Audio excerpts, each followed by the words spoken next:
मध्य प्रदेश की सियासत में भोपाल का एक अहम किरदार है।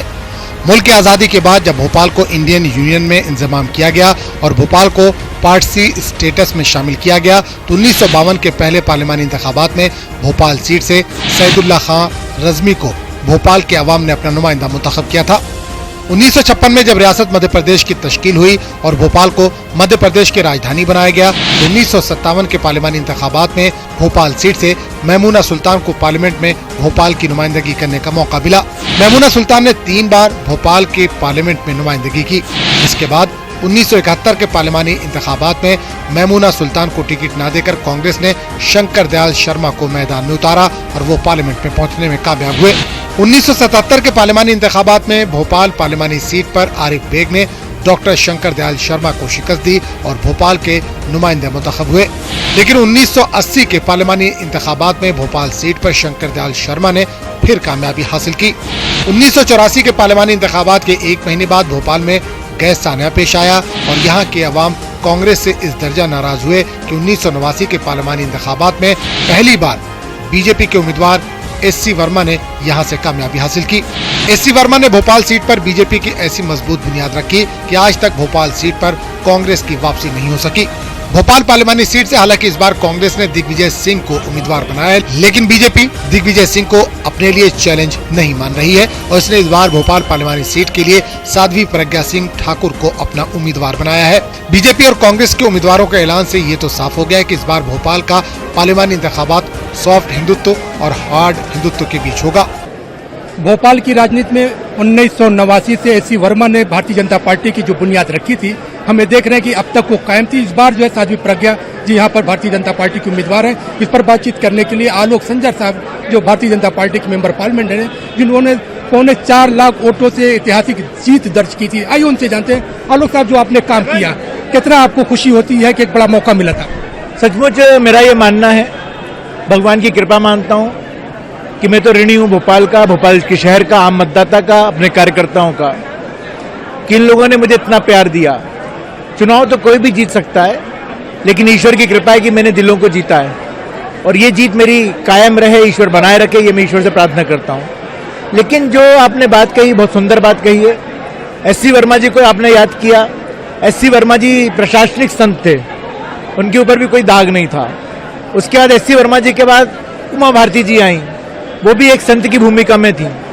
फिर उसके बाद आदरणीय कैलाश जोशी जी आए, जिनके बारे में कहा जाता है कि वो राजनीतिक संत हैं। तो उसके बाद मेरे को काम करने का अवसर मिला, एक साधारण कार्यकर्ता को काम करने का अवसर मिला, लेकिन अब एक वास्तविक संत हमारे सामने है। तो भोपाल शहर ने संत को तवज्जो दी मुझे छोड़ के, क्योंकि मैं एक कार्यकर्ता के रूप में चुनाव लड़ा। लेकिन आप देखेंगे शुरू से लेकर आज तक संत ही संत चुनाव लड़े हैं। और संत का मैं संधि करता हूँ कि जो सापे बिंदी अर्थात संसार और ता अर्थात तारने वाला, तो भोपाल की जनता के हित में काम करने वाले, ये संसार को तारने वाले संत हमारे बीच में हैं। और मुझे पूर्ण विश्वास है कि भोपाल की जनता पूरा विश्वास करेगी और हजारों लाखों वोटों से हमारी बहन चुनाव जीतेगी। लेकिन ये कहा जा रहा है कि आलोक संजर को बड़ा मौका दिया, बड़ा मैंडेट जनता ने दिया, लेकिन उन्होंने विकास के काम नहीं किए, इसलिए जो है पार्टी ने उनका टिकट बदल दिया। नहीं, मेरा ये मानना है कि मैं चुनाव नहीं जीता था, भारतीय जनता पार्टी को ये मैंडेट मिला था। मैं तो एक साधारण सा कार्यकर्ता हूँ। और जहाँ तक विकास की बात है, तो मैं आपके माध्यम से बताना चाहता हूँ कि भोपाल में आज बहुत बड़ा world class Habibganj railway station बन रहा है, मेरे कार्यकाल की ही देन है। IT पार्क भोपाल में आ गया है। आप यदि देखेंगे तो एम्स में कैंसर के लिए एक बहुत बड़ा बंकर, जिसका निर्माण कंप्लीट हो चुका है, चुनाव के कारण वो नहीं हो पाया। वहाँ पे लाइब्रेरी बन चुकी है, वहाँ पे ऑडिटोरियम बन चुका है, गर्ल्स बॉयज़ का हॉस्टल कंप्लीट हो चुका है। यदि आप कहेंगे तो फ्लाईओवर, 6 फ्लाईओवर भोपाल में मेरे कार्यकाल में इन 5 सालों में बने। सीहोर का जो फ्लाईओवर था लंबे समय से, एस.सी. वर्मा जी के टाइम से अर्धनिर्मित था, वो कंप्लीट हुआ। यदि आप देखेंगे हमारा संत हृदय रामनगर स्टेशन, जो लंबे समय से रतलाम DRM में था, उसको भी मैं भोपाल DRM में लाने का मैंने प्रयास किया। शताब्दी को मैंने भोपाल में जोड़ा। सड़कों का जाल बिक चुका है। बैरसिया की, जब हम लोग भोपाल से बैरसिया जाते थे तो 1.5 2 घंटे लगा करते थे, आज आधे पौने घंटे में हम लोग वहाँ पहुँच जाते हैं। प्रत्येक गांव से सड़कों को जोड़ने का काम किया है। सीहोर में आप जाकर सड़कें देखेंगे, जितनी मेन रोड्स हैं, सारी सड़कों का निर्माण कंप्लीट हो चुका है। कुछ 1-2 सड़कें हैं जिसमें निर्माण अभी लगातार चल रहा है। कुल मिलाकर मैंने जो प्रयास किया, मैंने कोशिश करी कि अपने क्षेत्र की जनता को मैं सेवा कर सकूं। और सबसे बड़ी बात मुझे खुशी इस बात की है कि भगवान ने बहुत कृपा करी है कि मैंने एक नए पैसे की बेईमानी नहीं करी है। मानो कि वर्मा जी से लेकर जोशी जी तक, फिर आप तक, अभी आपने कहा कि संत सब लोग आए, लेकिन इस बार के जो संत है, इस पर शहादत की बात हो रही है कि शहादत पर उंगली उठाई जा रही है। देखिए, जहाँ तक सवाल है, संत तो संत होता है, लेकिन बहन प्रज्ञा के ऊपर जो प्रताड़ना की गई, 9 साल तक वो जेल में रही, उसको विचार करने की आवश्यकता है। मैं तो भारतीय जनता पार्टी नेतृत्व को धन्यवाद देता हूँ, सैल्यूट करता हूँ कि एक छोटा सा सम्मान आपने उनको भोपाल से लड़ाने का जो दिया है, अब इस सम्मान को बड़ा करने का काम हम सब कार्यकर्ताओं का है। और मेरा सौभाग्य है कि मेरे सांसद रहते हुए मेरी बहन यहाँ पर आई है, और मेरे सांसद रहते हुए वो चुनाव जीतेगी, तो मेरे लिए सौभाग्य की बात होगी, क्योंकि संत की सेवा भी करना एक बहुत बड़ी प्रभु की सेवा है। तो मैं उसको सेवा को मैं अच्छे मन से करूंगा, ऐसी मैं लोगों से प्रार्थना भी कर रहा हूं और मैं स्वयं भी काम कर रहा हूं। लेकिन आपकी जो है शिवराज जी के जमाने में पहली गिरफ्तारी उनकी हुई थी, उसे आप कैसे भुला सकते हैं? देखिए, ये भी कांग्रेस के ऊपर एक प्रश्न खड़ा कर दिया आपने। यही कांग्रेस ही कहा करते थे कि शिवराज जी की सरकार में कानून व्यवस्था नहीं है। अभी इस बात का जवाब है, मैं इस बात को आपको फिर रिपीट करता हूं कि कानून सबके लिए बराबर होता है, लेकिन कांग्रेस के लोगों ने जिस तरह से एक निर्दोष बेटी के ऊपर, निर्दोष महिला के ऊपर, निर्दोष बहन के ऊपर जिस तरह से प्रताड़ना करी है, झूठे केस लगाकर उनको अंदर जेल में डाला है, वो अब समय आ गया है कि उसका जवाब मेरी बहन खुद देगी। आपके जब चुनाव हुआ, वर्मा जी से लेकर आप तक पुराने भोपाल के सभी वर्ग के लोगों ने समर्थन दिया, तो क्या आपको लगता है वही प्यार मिलेगा साध्वी जी को? बिल्कुल वही प्यार मिलेगा। मैंने कहा ना, संत का कोई धर्म नहीं होता, संत सबके लिए एक जैसा होता है, और बस लोगों की देखने की दृष्टि अलग होती है। ये सच है कि दिग्विजय सिंह कांग्रेस के बड़े लीडर हैं और इन्होंने 10 साल तक मध्य प्रदेश में बतौर सीएम काम किया है, लेकिन यहाँ के सरकारी मुलाजमीन की दिग्विजय सिंह से नाराजगी जग जाहिर है और इसके लिए दिग्विजय सिंह कई बार माफी भी मांग चुके हैं। भोपाल सीट के लिए क्या कहते हैं दिग्विजय सिंह, आप भी सुनिए। और आप जानते हैं, अनुकंपा नियुक्ति वगैरह और भी बहुत सारी बातें थी। यही नहीं है, जिस दिन कर्मचारी रिटायर होता था उसी दिन उसकी रिटायरमेंट बेनिफिट्स और पेंशन और सारे किताब पूरे तैयार करके देते थे कि उसमें भी कहीं भूल चूक हो गई हो तो माफ कर दो।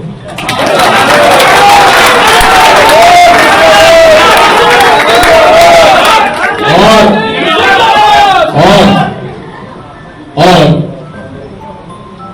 अगर आपके वोटों से मैं जीतता हूं, मैं जानता हूं कि बिना आपके वोटों से जीतने को अगर मैं आपका सांसद बनता हूं तो फिर आप जानते हो दिग्विजय सिंह झूठ नहीं बोलता। भोपाल सीट को बीजेपी के मजबूत किले में शुमार किया जाता है। 1989 से अब तक बीजेपी के जिन नुमाइंदों ने भोपाल से पार्लियामेंट में नुमाइंदगी की है, इनमें एससी वर्मा के बाद उमा भारती, कैलाश जोशी और आलोक के नाम काबिल जिक्र है। और इस बार बीजेपी ने साध्वी प्रज्ञा सिंह को अपना उम्मीदवार बनाकर अपने हार्ड हिंदुत्व के कार्ड को नुमाया कर दिया है। इन सब से अलग हटकर अगर आम वोटर्स की बात करें तो सियासी पार्टियों के दावे और वादे से इसका दर्द अलग दिखाई देता है। भोपाल पार्लियामानी सीट पर 30 साल से बीजेपी का कब्जा जरूर बरकरार है, लेकिन इन 30 सालों में भोपाल के अवाम और यहाँ के गैस मुतासरीन को क्या मिला, इसका इजहार यहाँ के लोग कुछ इस अंदाज में करते हैं। ज़्यादा दिक्कतें होती हैं पीने के पानी की। सफाई के मामले में 2-3 बार भोपाल नंबर 2 आ गया, मगर अगर आप देखें तो जो मेन जो मुख्य मार्ग हैं जो वो साफ सफाई दिखेगी। बाकी शहर के अंदर सफाई के मामले में भी जैसे आप किसी भी गली मेन रोड से अलग हटते ही किसी भी साइड वाले रोड पे जाते हैं तो पोल खुल जाती है कि सफाई किस तरीके से होती है। तो किसी भी मामला के अंदर, चाहे यहाँ के लोगों को रोजगार के मामला हों, उसके अंदर भारतीय जनता पार्टी ने कुछ नहीं करा, जबकि इन 30 सालों के अंदर लगभग आधे वक्त हुकूमत उनकी केंद्र में भी रही। बात यहाँ अगर गैस पीड़ितों की करें तो ये शुरुआती उस शासनकाल में हुई जो अब मुस्लिमों को और खासकर गैस पीड़ितों को अपना बड़ा वोट बैंक मान के चलता आया है। और बात उनके लिए कुछ की नहीं जाती, ना उनके मुआवजे की बात है, ना उनके रोजगार की बात है, ना उनके इलाज की बात है, और बस जो भी है कागजों पे है। भोपाल पार्लियामानी सीट में 8 असेंबली हल्के आते हैं, जिनमें भोपाल शुमाल, भोपाल सेंट्रल, भोपाल दक्षिण पश्चिम, नरेला, हुजूर, सीहोर और गोविंदपुरा सीट के नाम काबिल जिक्र है। इन 8 असेंबली हल्कों की बात करें तो इसमें मुस्लिम वोटर का तनासुब 5,80,000 के करीब है। जिस सीट से पहले कभी मुस्लिम नुमाइंदा ही चुनकर पार्लियामेंट जाता था, अब बीजेपी हो या कांग्रेस, दोनों पार्टियां मुस्लिम उम्मीदवार के नाम पर गौर ही नहीं करती। हालांकि अब कुछ मुस्लिम लीडर मुस्लिम क़यादत से अलग हटकर दिग्विजय सिंह को कामयाब करने की बात कर रहे हैं, जबकि कुछ मुस्लिम तंजीमें भोपाल से मुस्लिम उम्मीदवार को टिकट न दिए जाने पर अपनी नाराजगी जाहिर कर रहे हैं। गंगा जमनी तहजीब हिंदू मुस्लिम एकता पर्सोनिफाइड, और जो उनमें हिम्मत है, जो उनमें अज़म है, मैं जानता हूँ, जब यंग लड़के थे उस जमाने जानता हूँ उनको मैं, मतलब बिल्कुल इस तरह से काम करते आ रहा है। मतलब ये तो ये भोपाल वालों को ये उम्मीद पैदा हो गई है कि 30 साल से हमारे यहाँ जो काले बादल छाए हुए हैं, अंधकार है, अंधेरा है, मतलब ये हमारी आवाज़ नहीं है कोई, न पार्लियामेंट के अंदर, न हिंदुस्तान के अंदर, ना यहाँ डेवलपमेंट है, न कोई जो होना चाहिए फ़ायदा मेंबर पार्लियामेंट का, जो डॉक्टर शर्मा ने जिस तरह किया यहाँ किया, तो वो हमारे शायद खोया हुआ हमारा ज़माना वापस आ जाए। भोपाल एक बहुत पिछड़ा हुआ शहर था जिसको आगे लाने में निश्चित रूप से राजा का बहुत बड़ा एक योगदान है, और भोपाल और मध्य प्रदेश के अंदर ही नहीं बल्कि देश के अंदर एक अमन का टापू कहलाया, और उसके अंदर मेन वजह दिग्विजय सिंह जी थे। निश्चित रूप से यही भोपाल के इश्यूज हैं और भोपाल की मान्यता है। हम पिछले कई महीनों से ये मांग कर रहे थे कि मौका सबको मिलना चाहिए। भोपाल में एक बड़ी तादाद मुसलमानों की रहती है, तो मुसलमानों की नुमाइंदगी भोपाल से होना चाहिए। मध्य प्रदेश में और किसी जगह से हो ना हो, मगर सियासी पार्टियों को भोपाल की तरफ देखना चाहिए और मजबूत उम्मीदवार को उतारकर यहाँ पे उनकी जिताने की कोशिश करना चाहिए। देखिए, साध्वी बहन जो है उनका एक धार्मिक अनुयायी हैं वो, तो मेरा तो कहना यही है कि भोपाल का मुसलमान जो है, क्योंकि सेकुलर जहन का है और खुले जहन का है, तो वो साध्वी बहन को जरूर मौका देगा सांसद के रूप में भोपाल से चुन के जाने का। भोपाल को नवाबों की नगरी कहा जाता है, लेकिन अब ये नवाबों की नगरी अपना वजूद खोती जा रही है। भोपाल की तारीखी इमारतें न सिर्फ एक एक करके गिरती जा रही है, बल्कि मुस्लिम तंजीमों के एहतजाज के बावजूद भी इनकी तंजीमकारी की जानिब कोई तवज्जो नहीं दी जा रही है। कि भोपाल जो है एक नवाबों का शहर रहा है और इसकी एक अलग विरासत रही है, लेकिन इतने इसमें हम देख रहे हैं कि इतनी बार मांग उठाने के बाद भी, इतना करने के बाद भी कोई भी सरकार जो होती है, कोई भी गवर्नमेंट जो होती है, उसकी तरफ बिल्कुल ध्यान नहीं दे रही है। आप देखिए, पिछले 15 सालों से मध्य प्रदेश के अंदर बीजेपी की गवर्नमेंट है, बीजेपी का मेयर चुन के आता है, लेकिन कोई भी इस तरफ ध्यान देने को तैयार नहीं है। हो ये रहा है कि अगर कोई इमारत टूटती है या फूटती है तो बजाय इसको बनाने के, उसको संवारने के, उसको जेसीबी से और तोड़ दिया जाता है। हमारा कहना यह है कि आप पर्यटन विकास निगम जो है, इतना बड़ा डिपार्टमेंट है, वो करोड़ों अरबों रुपए जो है उनका फंड होता है, वो जगह जगह उस फंड का इस्तेमाल करते हैं। तो भोपाल के अंदर ये जो ऐतिहासिक इमारतें हैं, इनको सहेजने का काम जो है ये सरकारें क्यों नहीं करती हैं? नहीं, देखिए, पिछले हम 2-3 सालों से तो हम ये देख रहे हैं कि जितने भी जो महत्वपूर्ण हमारे भोपाल के जो गेट हुआ करते थे बीजेपी की सरकार में, और उसमें सिर्फ तोड़ने का काम किया है। ऐसी एक दो चीज़ों को छोड़ के ऐसी कोई उन्होंने काम यहाँ पर नहीं किया है। नहीं, देखिए, पिछले हम 2-3 सालों से तो हम ये देख रहे हैं कि जितने भी जो महत्वपूर्ण हमारे भोपाल के जो गेट हुआ करते थे बीजेपी की सरकार में, और उसमें सिर्फ तोड़ने का काम किया है। ऐसी एक दो चीज़ों को छोड़ के ऐसी कोई उन्होंने काम यहाँ पर नहीं किया है। ये तारीखी इकबाल मैदान जो यहाँ, ये समझिए, जो बहुत ही इसकी जो हालत आज नज़र आ रही है, वो किसी तरह से गवर्नमेंट का इसका सपोर्ट नहीं है, और आप देख रहे हैं कि पूरा ये खेल का मैदान बन चुका है, और ये इस तरह का जो मामला है, आज गवर्नमेंट ने जो इसके ओर तवज्जो बिल्कुल नहीं दी है, और तारीख़ी इकबाल मैदान का जो पूरा सिस्टम है वो बिल्कुल जर्जर हालत में है। यहाँ किसी भी तरह का कहना चाहिए विकास या किसी भी तरह का उसको सपोर्ट नहीं मिल पा रहा है गवर्नमेंट की तरफ। भोपाल की हवाजहत तरक्की की बात हो, शहर से गांव को जोड़ने वाली सड़कों की बात हो, मुस्लिम मसाइल की बात हो, या यहाँ के दूसरे मुकामी मसाइल की बात, यहाँ पर मुकामी लोगों को हर कदम पर मायूसी नजर आती है। यहाँ के लोगों का मानना है कि उन्होंने एक बेहतर मुस्तकबिल और बेहतर क़यादत को लेकर हर बार बीजेपी को वोट दिया, और आलोक भोपाल के ही थे, इन्हें रिकॉर्ड वोट से कामयाब किया। लेकिन इन्होंने भी वही किया जो साबिक़ा मेंबर पार्लियामेंट ने किया था।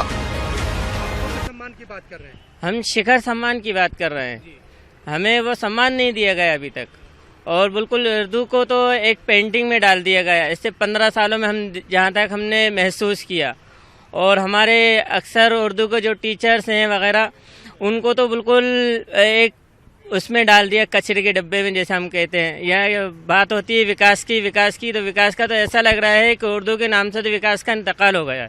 ऐसा है कि 98 के बाद से जब दिग्विजय सिंह जी की हुकूमत रही, उसमें उर्दू ज़बान के फ़रोग़ के लिए स्कूलों में उर्दू के शिक्षकों की भर्ती भी की गई, और हम लोगों ने भी कई सालों से मुतालबा कर रहे हैं। भारतीय जनता पार्टी की सरकार रही, उसमें हमने दरवाज़ा खटखटाया कि उर्दू के ज़बान को फ़रोग़ मिले, और हमने मुतालबात भी किए कि सरकारी स्कूल में ख़ास तौर पर उर्दू के शिक्षकों पर तवज्जो दी जाए, पर हमारी इन मांगों को नहीं मांगा गया, जिसका नतीजा ये हुआ कि सरकारी स्कूलों में उर्दू के टीचर जो हैं बिल्कुल नहीं है, और बच्चों की शिकायतें मिल रही हैं कि उर्दू पढ़ने वाले बच्चे तो बहुत हैं पर उर्दू पढ़ाने वाले नहीं हैं, जिसका नतीजा ये है कि 60 साल उनकी उर्दू के साथ खिलवाड़ हो रहा है, उर्दू पढ़ने वाले बच्चों के साथ खिलवाड़ हो रहा है।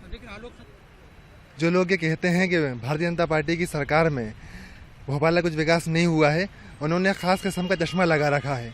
मेरी उनसे दरख्वास्त है कि जो ख़ास किस्म का उन्होंने चश्मा लगा रखा है वो उतारें और वो देखें कि ध्रुव नारायण जी के पीरियड के टाइम इकबाल मैदान का और भोपाल का कितना विकास हुआ, और हमारे आलोक संजय जी जब सांसद थे उन्होंने भोपाल का कितना विकास करा। भाई शिवराज सिंह चौहान जी की जब सरकार रही 13 साल, उन्होंने कितना अच्छा विकास करा। तो मेरा उनसे निवेदन है कि वो अपना खास किस्म का चश्मा उतारें और जो भारतीय जनता पार्टी ने अच्छे कार्य कर रहे हैं उनकी सराहना करें, उनको देखें। नाज़रीन, ब्रेक के बाद एक बार फिर आप सबका खैर मकदम, और आप देख रहे हैं न्यूज़ 18 उर्दू का खास प्रोग्राम एमपी का एक्सरे। एमपी की बात की जाए और भोपाल की बात की जाए, और भोपाल में गैस त्रासदी की, गैस सान्हे की बात न की जाए तो बात कुछ अधूरी सी लगती है। भोपाल की बात करें तो यहाँ पे 84 में गैस का हादसा पेश आया, जिसमें लाखों लोग जो है हम देख रहे हैं कि आज भी मुतासिर हैं। वक्त ज़रूर बदला है, लेकिन गैस वालों की ज़िंदगी में वो सुबह जो 1984 की थी 3 दिसंबर की, वही सुबह आज भी नजर आती है। बस कुछ चेहरे बदल गए हैं। इस पर बातचीत करने के लिए भोपाल गैस पीड़ित महिला उद्योग संगठन के कन्वीनर अब्दुल जब्बार साहब मौजूद। आइए उनसे जानते हैं। जब्बार साहब, यहाँ पर 89 से भारतीय जनता पार्टी का मेंबर पार्लियामेंट कामयाब होता चला है। आलोक संजर को पिछली बार रिकॉर्ड वोटों से जिताया गया, 3,71,000 वोटों से जीते, लेकिन क्या आपके मामले पर कभी बातचीत करने के लिए आलोक संजर आए? नहीं, कतई नहीं आए, और बल्कि हमने अपनी तरफ से पहल की और उनको पार्लियामेंट में उठाने के लिए कंपनसेशन, मेडिकल केयर, इकोनॉमिक रिहेबिलिटेशंस, सारे मामले दिए, और ये मामले सुप्रीम कोर्ट और मध्य प्रदेश के हाई कोर्ट में भी चल रहे थे। उस सब के उपरांत उन्होंने उस मामले को नहीं उठाया। अब बदकिस्मती ये है कि मौजूदा जो यहाँ 2 उम्मीदवार हैं, दिग्विजय सिंह और साध्वी प्रज्ञा, इन दोनों में से दिग्विजय सिंह ने तो उस पर बात की और बुलाया और हमसे पूछा, लेकिन आप ये देखिए प्रज्ञा को ये नहीं मालूम होगा, मैं अपनी तरफ से कह रहा हूं, कि यूनियन कार्बाइड किस दिशा में है, कहां पर वो है जिससे इतना बड़ा हादसा हुआ था। और इन लोगों की जब यहाँ पे भोपाल की बात हो रही है, वो कह रहे हैं कि जो है दिग्विजय सिंह को रोड मैप को क्या देंगे, 10 साल में उन्होंने तबाह किया, तो क्या भोपाल को रोड मैप कहीं नजर आ रहा है कि उसमें गैस पीड़ित के दर्द नजर आए? नहीं, कतई नजर तो कुछ नहीं आया, लेकिन कुल मिलाकर दिग्विजय सिंह इंजीनियर है, अनुभवी वे व्यक्ति है। हम तो ये देख रहे हैं कि जो कुछ भी आप लोगों को मिला है वो सुप्रीम कोर्ट के इंटरवेंशन की वजह से मिला है। बाकी सियासी पार्टियां तो उस पर सियासत करती ही नजर आ रही हैं। यही वजह है कि हमें देख रहे हैं कि गैस का जो सान्हा 1984 में जो पेश आया था, गैस मुतासरीन के जख्म आज भी हरे हैं। नाज़रीन, प्रोग्राम में भोपाल के और मसाले क्या हैं ये भी हम आपको दिखाते हैं, आइए हमारे साथ।